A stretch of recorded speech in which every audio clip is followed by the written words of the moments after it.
Here's how to fix Fortnite error PAK is invalid.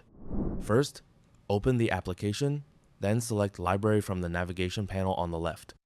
Then, below Fortnite, click the 3 horizontal dots and select Manage.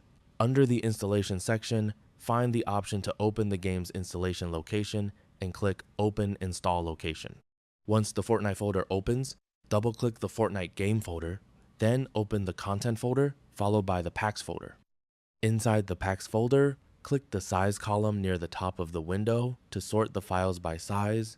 You may need to scroll down through the list until you reach the smaller files at the bottom. Look for the file named global.utoc.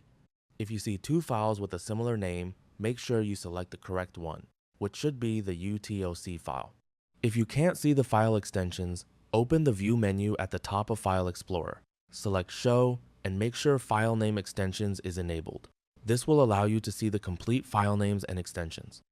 Once you've identified the correct file, select it along with every file listed below it.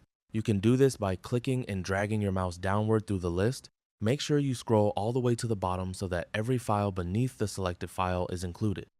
After selecting the files, click the trash icon to delete them. Once the files have been removed, close the File Explorer window and return to the Epic Games Launcher. Click the 3 horizontal dots next to Fortnite again and select Manage. Locate the Verify Files option and click Verify. Epic Games Launcher will now scan your Fortnite installation and replace or restore any missing or damaged files. Wait for the verification process to finish. Once it's complete, launch Fortnite and check whether the PAK is invalid error has been resolved, and that's it. That's all for this video. Thanks.